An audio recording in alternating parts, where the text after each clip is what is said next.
Hello,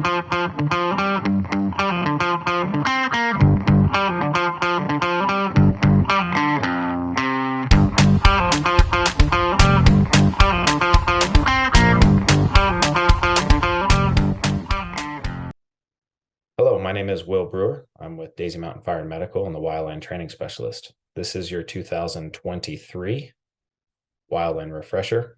This is to get in preparation for the 2023 Wildland season. The first part of this series had to do with weather predictions for the 2023. That is a 15-minute video that can also be found in this YouTube channel. What I'm going to be doing is going through a screen share that's going to be a PowerPoint. We're going to discuss each aspect of the PowerPoint. Okay, so welcome to your 2023 Wildland Refresher put on by Daisy Mountain Fire and Medical. There's a few things that I'm going to be touching base on. Most of these are going to be reinforcing some basics in safety and the foundation of what keeps us safe out there. The first is going to be the 10 fire orders. Everyone hears the 10 and 18 all the time, 10 and 18 LCES. What is the 10 and 18? So a quick review is the 10 refers to the 10 fire orders. I'll go into the difference as to the 10 fire orders versus the 18 watch out situations. But what you need to understand is that these truly are orders, and they're broken into 4 categories. The first one has to do with fire behavior and includes 1, 2, and 3.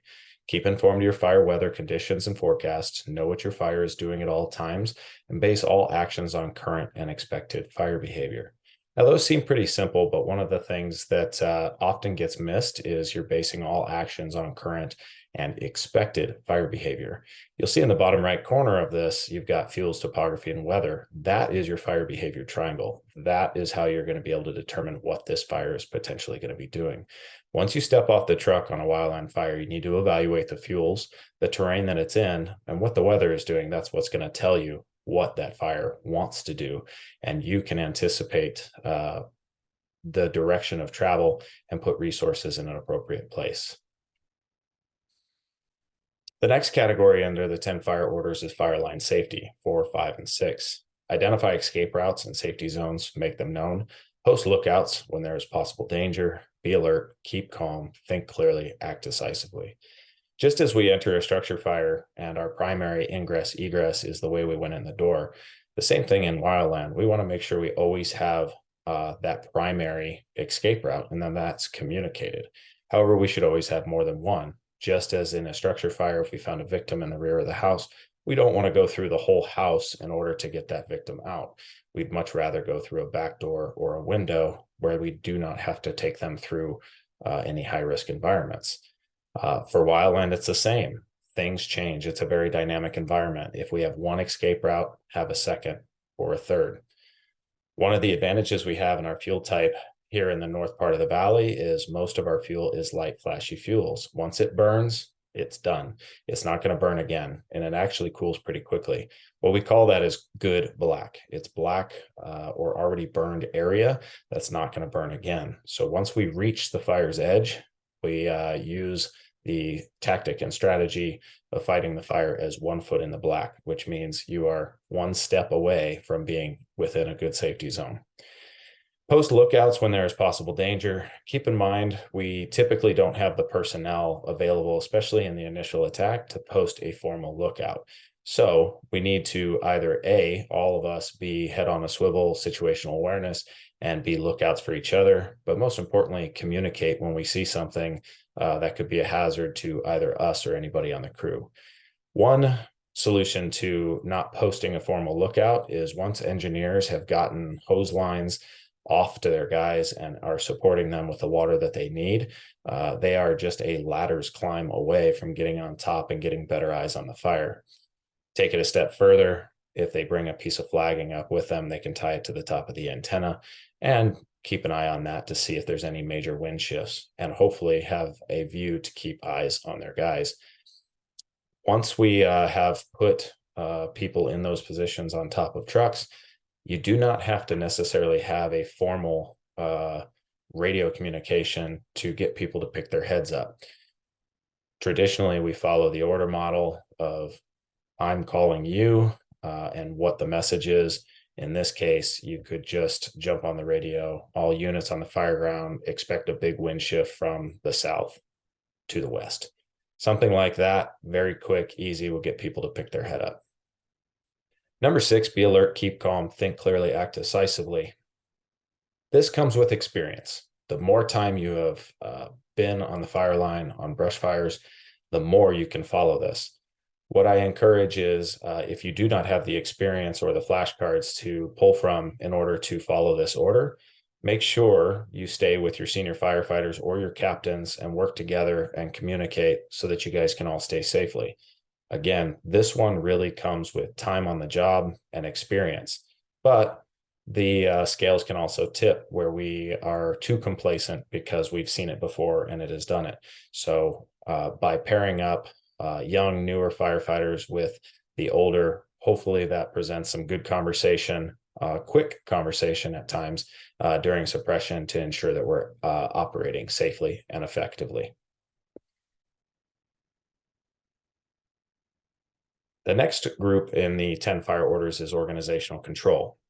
These 3, 7, 8, and 9, looks like I have a misspelling on my PowerPoint, but these 3 happen naturally with our volume 2 that we follow. Maintain prompt communications with your forces and your supervisor and joining resources. That is something that just with our radio channels. What happens in Wildland, though, is the standard radio channel and the models that we have typically can be overrun. As a incident gets bigger on a brush fire, you will find yourself needing to move more and more towards just face-to-face verbal communication, hand signals to try and stay off the radio so that command can get through to the units for assigning and getting safety messages out. Number 8 is give clear instructions and ensure they are understood. This is no different than when we get radio transmissions, we oftentimes repeat the message back to make sure that we got the same message. Face-to-face communication, hand signals, all of that should be done and ensure that it's understood before moving forward. And number 9 in my mislabeled is maintain control of your forces at all times. Just in a structure fire, we've got a span of control of 5 on an offensive fire and a span of control of 7 on a defensive. Oftentimes in wildland, because of how large the area is, we are closer to that 7, but ensure that you're maintaining good control and that you have span of control. And if you need to reduce your span of control, to request from command additional resources, primarily of the commanding officers, to reduce that span of control for you. And lastly is overall intent. Fight fire aggressively, having provided for safety first. This presents an interesting psychological aspect to this. Similar to our risk management process that we are constantly evaluating, these 10 fire orders, by having number 10, we can fight fire aggressively, but having provided for safety first. That means that you should be going through fire orders 1 through 9, which is your safety aspects, and then you can fight fire aggressively. Once again, it's circular reasoning, though. You should constantly be reevaluating your situational awareness, your hazards, and making sure your first 9 fire orders are followed before you can fight fire aggressively.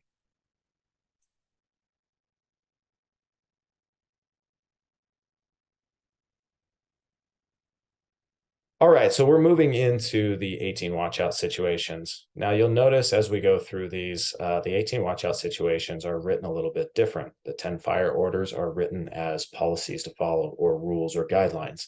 They are orders. The 18 watch-out situations describe a situation at which you should stop and evaluate your situation and mitigate the hazards that's been identified. These situations do not describe a go or no-go. However, they alert firefighters to situations that should be mitigated prior to moving forward. We cannot change the weather. If weather is getting hot and dry, we need to note it, and we need to ensure that we are in a safe place to anticipate that the weather is going to continue to get hotter and drier, and ensure that LCES is in place. Now, in this PowerPoint, I have blended both LCES and the 18 watch-out situations. If you are not familiar, LCES is lookouts, communications, escape routes, and safety zones. LCES is truly the foundation in all of this. If you forget anything else that we've covered in this, remembering LCES and implementing LCES on the fire line will dramatically decrease hazards for you. For example, number one, watch out situation, fire not scouted or sized up.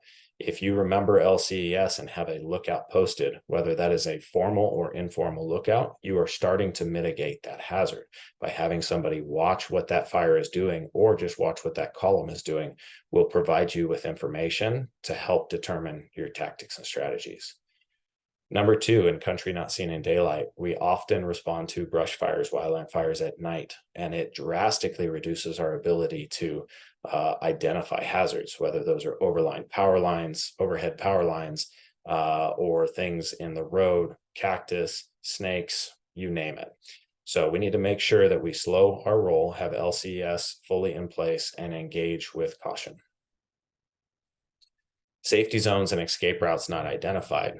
So we need to identify them and ensure that they are communicated.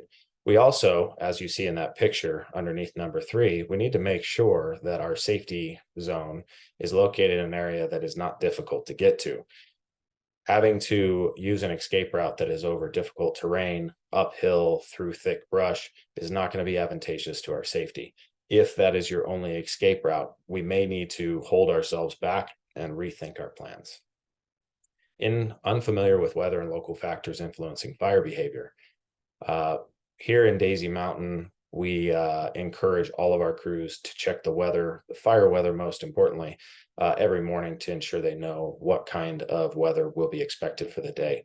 That can provide you with a lot of information on what kind of fire behavior is possible. So if you do not know, communicate it, look it up, and find it out. Uninformed strategy, tactics, and hazards. If we can communicate, ensure that instructions are understood like our fire orders tell us to do, we can avoid this watch out situation. That goes for instructions and assignments not clear. Let's build a good understanding in a face-to-face discussion prior to moving forward to our assignment. Communications are a reoccurring theme in lessons learned, near misses, firefighter injuries, and firefighter deaths.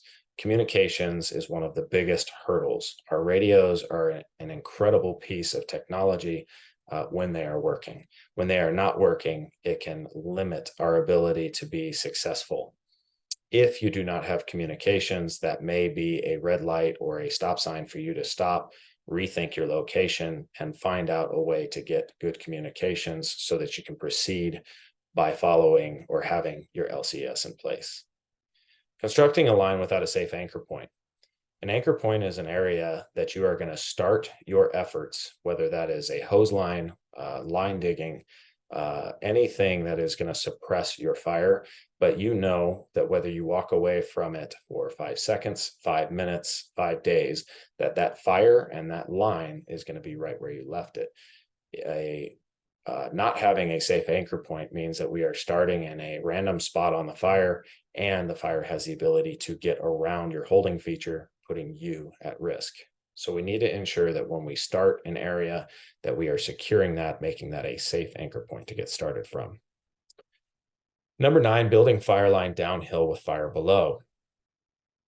In the fire behavior triangle, fuel, topography, and weather. Fire always wants to go uphill. So if you are above it, it's going to come to you eventually. Even if wind is blowing downhill, it'll eventually work its way up to you. So we always need to have caution, whether we are building fire line or taking hose line down or bladder bags. If we are hiking downward towards a fire, your primary escape route is back up that hill, and fire will not have any problem getting up that hill.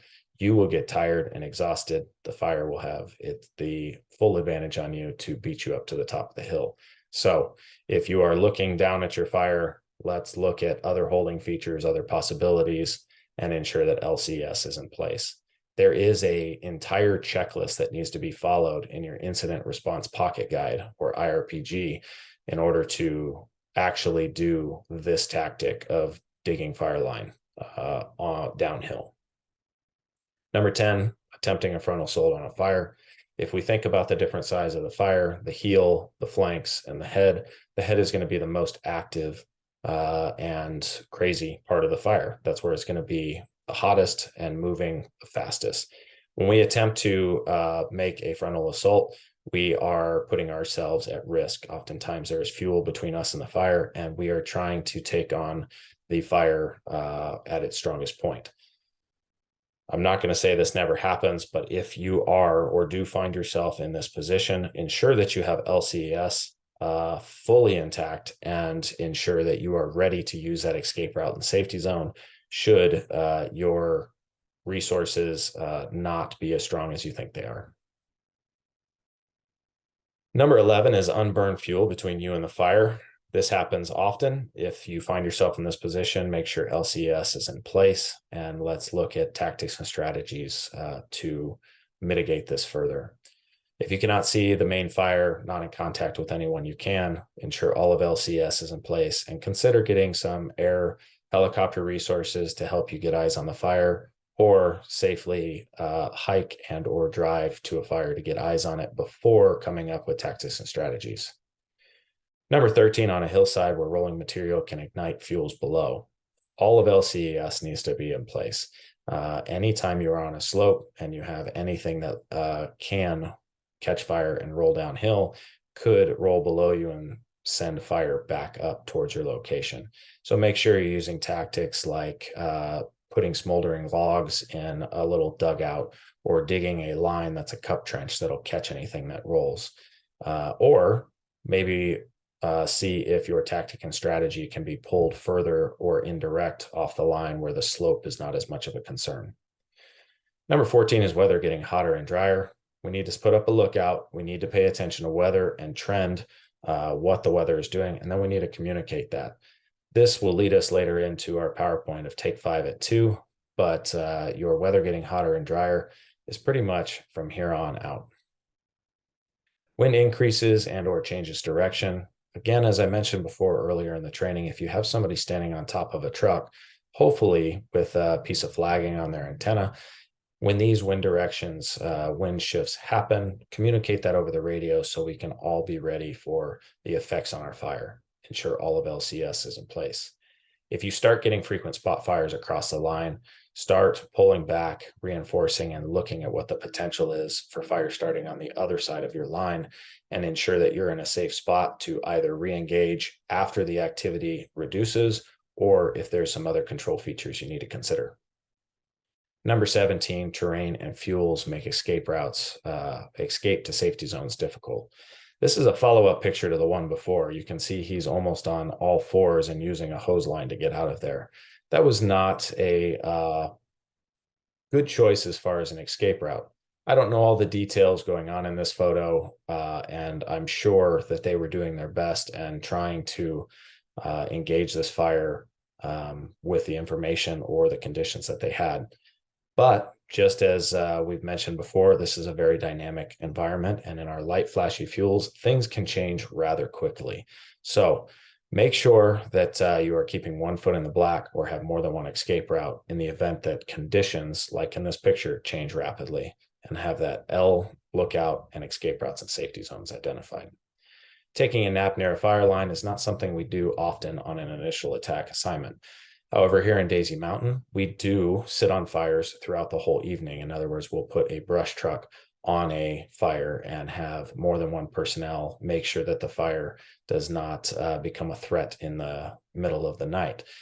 Sometimes what we will do is take that 15, 20, 30-minute safety nap.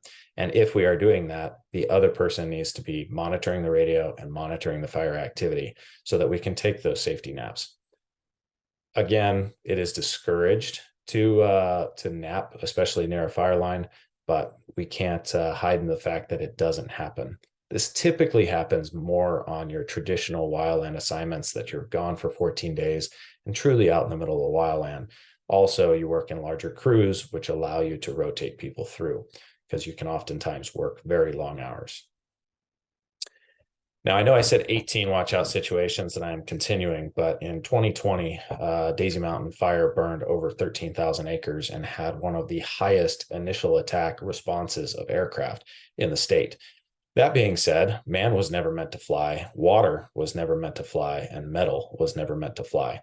So whether that is a helicopter or a fixed wing aircraft, anytime you have something overhead, you need to have all of LCS in place, listen to the radio, and have an idea of where aircraft is and what it is doing. If you don't know, find out. If you see a plane or a helicopter, listen to the radio carefully, maybe back off the line. All of these things have potential to be risks. Now, death from above, when you're in the timber, also could be things that are stuck in the trees or falling trees. But typically in our fuel model, we don't have anything that high up. So the primary death from above is going to be aircraft or possibly something like power lines. And number 20 is driving and highways. One of our most dangerous and highest risks is responding to these brush fires and also on the side of the freeways or roads working these fires, which is a very common place for them to start.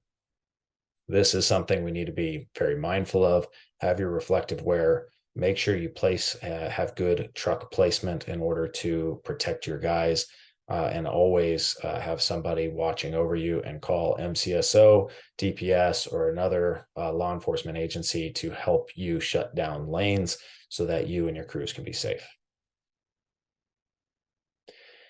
Before we finish up the 18 watch out situations, I just want to go over again the ELCANS. Now, oftentimes in structure fire, we talk about a PCAN report. Can you give me a PCAN report, which stands for Position, Conditions, Actions, Needs? In Wildland, they really liked the PCAN report, and they made a slight modification to it to fit their world a little bit better. They called it ELCANS, and they added an S on the end. L is more having to do with location, because you may be in a much different place than you were anticipated to be. So where are you? That could be near a drop point, near a road, up a slope, something like that. Conditions is what your fire is doing, just as it is in structure fire. Actions, what are you doing to suppress that fire? Needs, similar to structure, resource needs. And then the last one, throwing in safety zones, is good. Have you identified a safety, an escape route and a safety zone? So by our command staff using this, give me a ELCANS report, then it can kind of trigger us to maybe pick our head up and look, especially that escape route, safety zone. Now, whether you call it a PCAN, a PCANS, or an ELCANS, I personally don't have a preference, as long as we are communicating this information and that your LCS is fully in place. All right, so now we are going to move into our fire behavior triangle. This is, once again, some review. We all have been introduced or know, like the back of our hand, the fire triangle. In order for fire to exist, it needs oxygen, heat, and fuels. If we expand in Wildland of what truly makes extreme fire behavior, or what makes a fire do what it's going to do in a brush or wildland fire, it has to do with weather, topography, and fuels. And that triangle lays quite nicely over our original fire triangle. Our weather is what ultimately provides our fire with oxygen. Also, whether it is dry or moist air makes a big difference, and it affects our fuels. Fuel is fuel. It just depends on how much, what type, the continuity, and all of those aspects. And then our heat can be determined a lot by topography. If it is a south-facing aspect, it is going to be a hotter, drier side of a mountain than on the north, and therefore our heat has a higher potential. The percent of our slope makes a difference into how quickly a fire can move up slope, and then elevation, and then features such as saddles, peaks, narrow canyons, drainages, bowls, box canyons. One thing I want to go back to, though, is in our weather, our temperature, our wind speed, relative humidity, and atmospheric stability. Not going to touch much on the atmospheric stability, but I do want to ensure that everybody understands that our humidity, or our relative humidity, RH, and temperature has an inverse relationship. Now, in this graph, it's rather dramatic that at midnight, the RH, the green line, is rather high, and the temperature is fairly low. During our summers and our wildland season, there's not that much of a difference as far as how high the relative humidity gets and how low the temperature gets, but it is still inverse. As the day goes on, the temperature will climb, and as the day goes on, the relative humidity will drop. Once the sun starts setting and we start getting that radiant heat off of the surface, is when RHs will slowly start to climb back.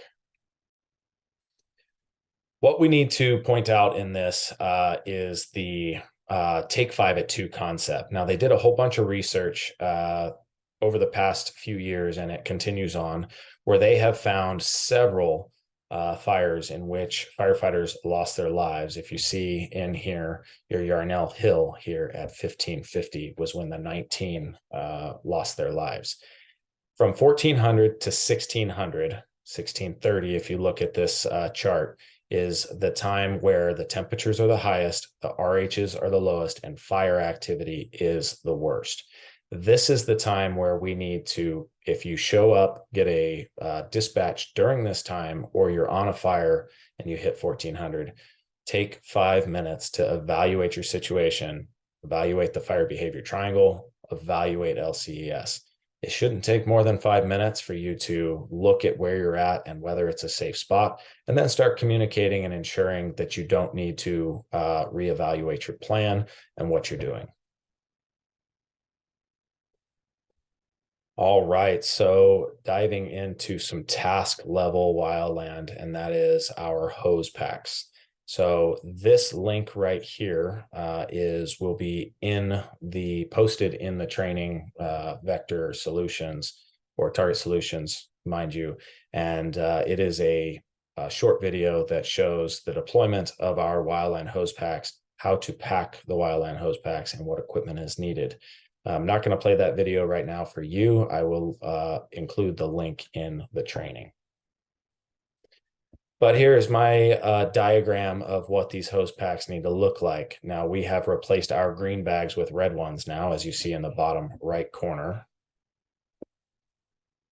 And then there is a diagram. There is the gray line is your 1.5 inch, and your blue line is your 1 inch connected with the gated Y. And then you have flagging that wraps it up. You go to the bottom of the bag with the gated Y and the nozzle. You should be left at the very top of the bag with just a female coupling. This allows you to connect to the truck and leave with the bag on your back, and it will flake out. I will say, as you hit this spot right here of the hose coming out of your bag, pardon me, this right here, and you get to this, what we call a triple load, you will get a hang up. So the best thing to do is kind of unsling it off one shoulder, reach in and grab it and assist it coming out of the pack. But ultimately, these deploy really easily. And when we have hazards like cactus or some of our mesquite, it allows you to kind of weave through it rather than dragging hose. Wildland hose that we carry primarily is single jacketed weeping hose. So what that means is there is no rubber lining on the inside, and as you fill this with water, it slowly seeps out and wets the cotton jacket. This keeps it a little bit safer from embers or some of the fire, but it does not make it resilient to thorns and or high heat. So we need to make sure when we are laying these packs, we're laying them on the outside of our attack perimeter while we cool that edge. If we are taking this hose into the black, please make sure to pre-wet the black as you go through so you don't drag this through any heavy heat. This is our standards for Daisy Mountain Fire Wildland hose deployment. So if you are not part of our agency, this is maybe just some gee whiz or information for you as we respond to fires together. For Daisy, please pay attention and inspect your trucks to make sure this is what we have. The Wildland high-rise pack, the only reason we call it that high-rise pack is because it is this horseshoe pack here that looks similar to a high-rise pack. This is 100 feet of 1.5 inch, but most importantly, of that 100 feet, it is 1.5 inch with an 1.5 inch inline gate as well as a nozzle. Sometimes this nozzle is necked down to a 1 inch, sometimes it's an 1.5 inch. That is for you guys to determine. The important part is this 1.5 inch and the inline gate. What that does, it allows us to connect to the truck, deploy quickly, attack fire, and then if we need to build further, we can shut the inline shutoff, we can unscrew the nozzle, and we can either switch to a Ganser bag setup or the secondary Wildland high-rise pack that we have. Every truck should have two of these. I know some trucks put them as a cross lay. Some of them, like in this picture, are hanging them in the tool cabinet. Know your truck, know where the hose is. This is a great way to get started. This is what I would call an adaptive hose lay. The reason being is because it is a simple hose lay by itself. It goes from the truck, has a nozzle at the end, and it's a straight line. There's nothing else you can do. But because we're using that 1.5 inch and have the ability to build hose packs off of it, it makes it an adaptive hose lay that can now become progressive. Per my diagram, you guys already saw the Ganser bags and how they are packed. Please watch that video. Go pack a couple. Make sure you have some ready to go.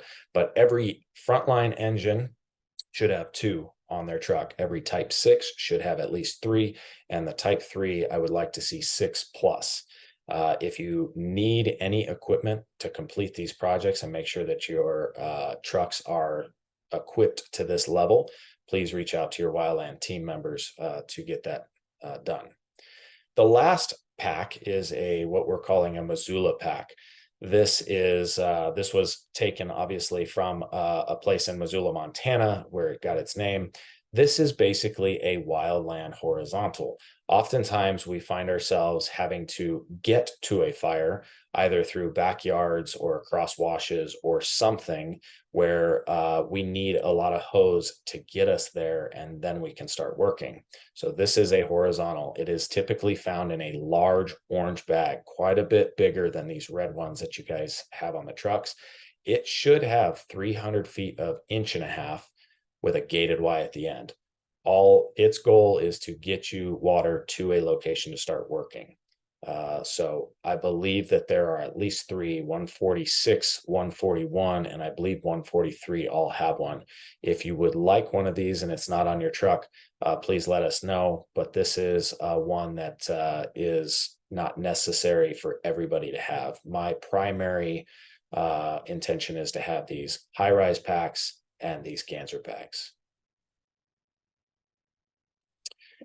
Everyone just needs to keep in mind as we're talking about this Wildland hose, the 1.5 inch, the trunk lines, the Ganser bags, the high-rise packs, all of that, and understand that we really have to switch gears and think about our water conservation. Now in Daisy, we're pretty used to thinking about water conservation, especially when we're responding to structure fires that do not have hydrants in the neighborhood.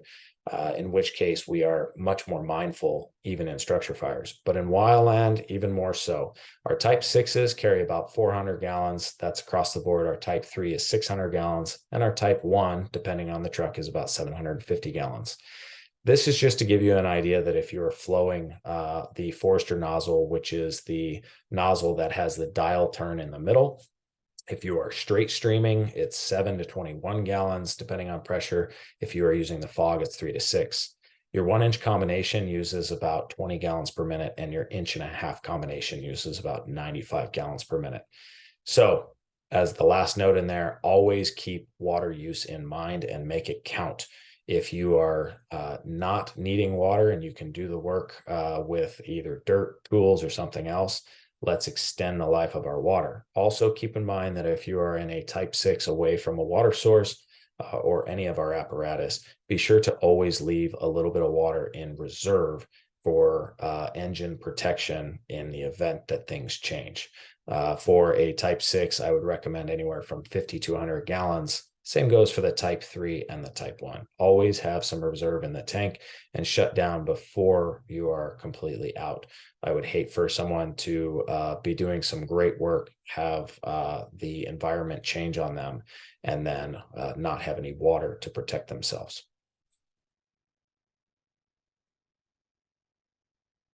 Okay, so we're going to move into Wildland packs. Last year, 2022, we were successful in purchasing a lot of these actual Wildland packs that are very comfortable, padded, and hardy. So each station and truck has been outfitted with these Wildland packs. The Wildland pack must be worn on all Wildland fires, regardless of fire size, distance from the truck, or any other factors. Consider the Wildland pack to be your SCBA of brush fires. Keep them in a ready state and know where they are at all times. My biggest recommendation, I understand space is limited on the trucks, but just as we get ready for this wildland season, make sure that you go through these, inspect the fire shelters. They do have a nice little storage pouch on them. And what I recommend is each shift have a bag of electrolytes and snacks and goodies, and just throw that Ziploc bag in the top of this for your shift. We all know what it's like to be 3-4 hours on a brush fire when you just sat down for lunch. So now I want to make sure that everyone has what they need. So we chose a pack that at least has a small storage. We also want to step further and ensure that every pack has a water bottle holder on both sides. So please preload that with water, or before you walk away from the truck, please throw a couple of water bottles in there as well. A wildland fire shelter for the state and federal guidelines is a mandatory piece of PPE. And I know that we've been fairly it's been fairly difficult to have shelters made available in the past, but we have since gotten to a level where there should be a fire shelter for every person on the truck. That being said, please wear it. I understand there's a lot to do in the initial attack of getting out of the truck and getting hose on the ground.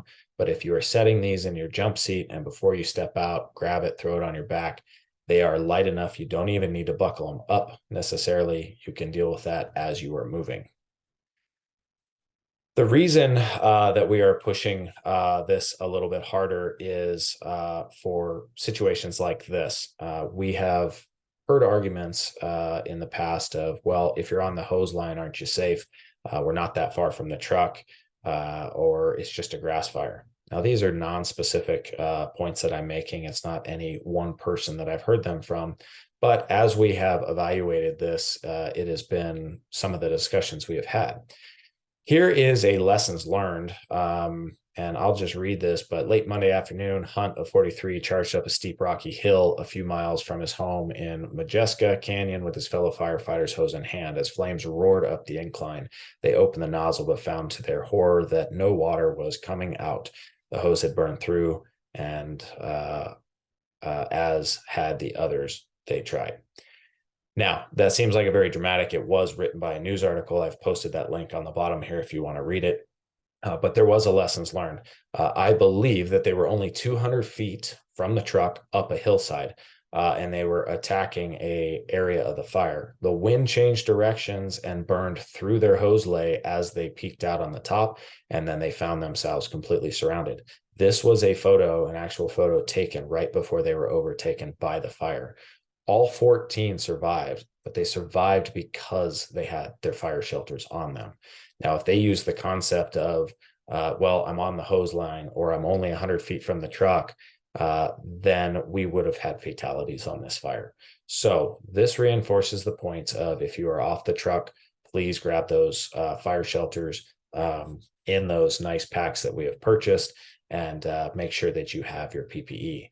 This is not for the department. This is for you. This is for your family. And that is what that hose pack is designed. I'm sorry, not the hose pack, the fire shelter pack is put on the trucks for. So please grab those. Captains, I encourage that in those early moments, if you have guys coming away from the truck, please make sure they have it. Engineers also, oftentimes you have some maybe free hands to start grabbing those packs and tossing the people as they work. Again, they're not heavy. They are worth it. And now you can carry your water and your radio a little bit more comfortably out there while you work. Okay, so I just taught a class that was a tactics and strategies class, and we had the discussion on structure triage and what we're reporting. We touched base on this in refreshers in the past, so this is just a review of this. But in structure triage, similar to a defensive fire, we want to eliminate what's hopeless, ignore the unnecessary, and deal with the rest. So this is just identifying what is lost and where is my time spent best. When you are evaluating structures either ahead of a fire, near a fire, or even after a fire, we want to make sure we're using something very similar to our EMS triage.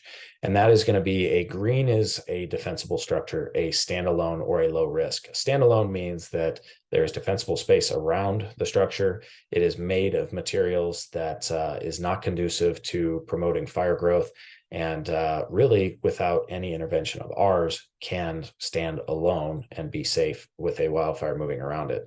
There is a defensible prep and hold. This is a moderate risk. This is one, if you are going to prep and hold, it should still have a large enough area that you can call a safety zone that you would feel comfortable to stay in as a fire burned around you or as you bump the fire around. This does require an adequate amount of water in your tank in order to defend the house and you.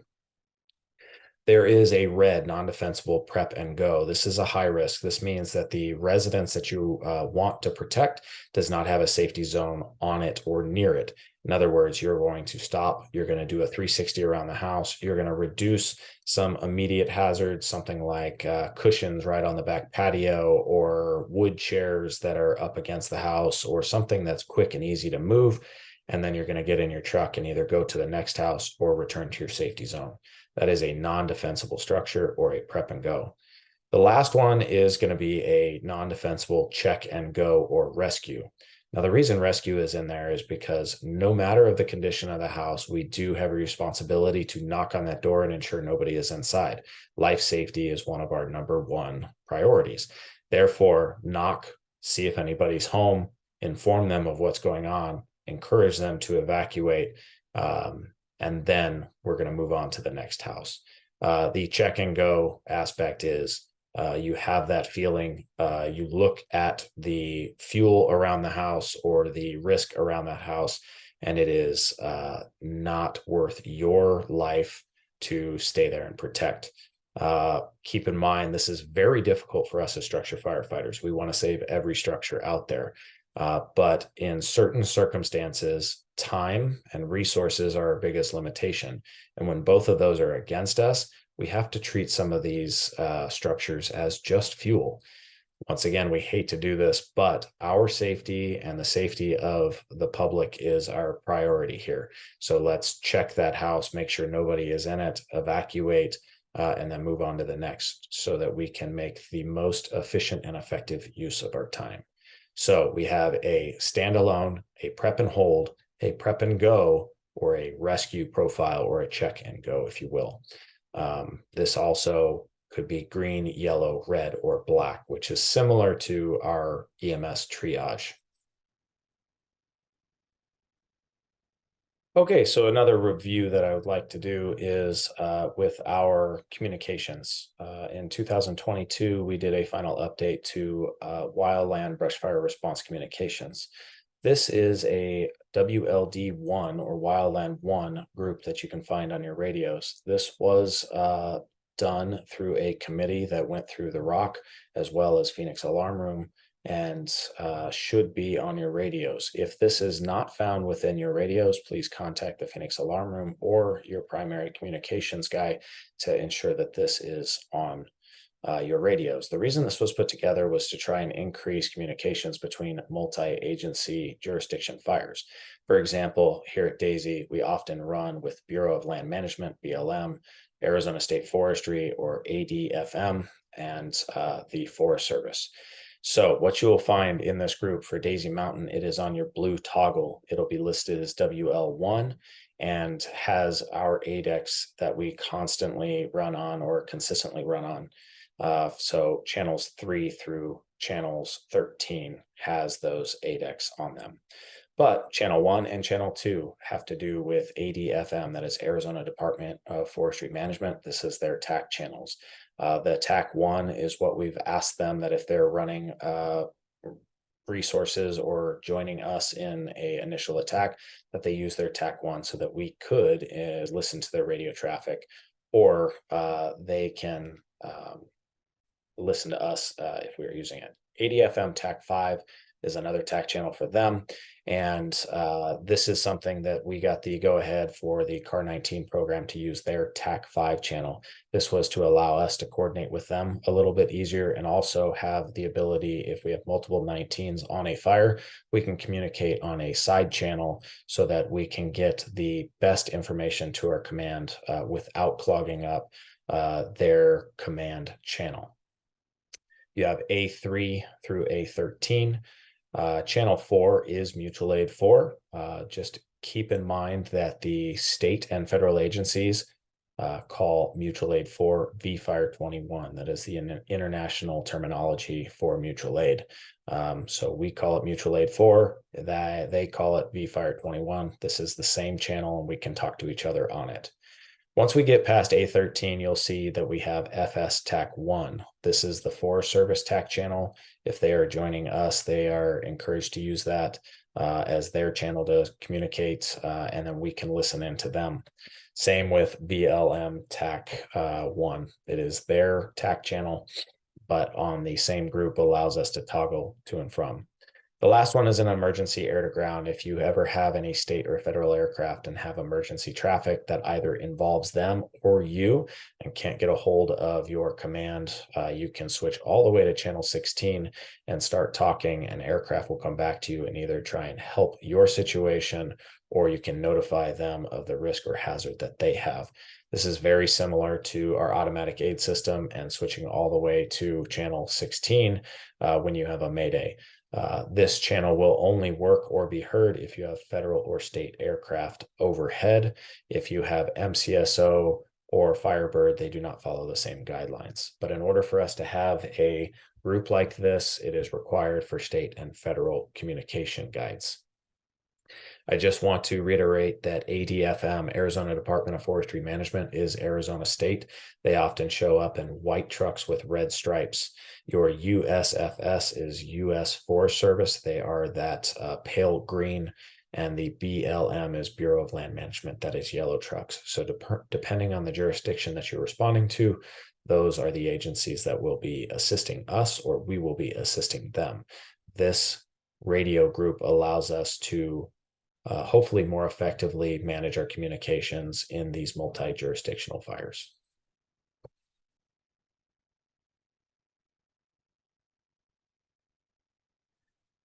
This concludes the part 2 of your 2023 Wildland refresher.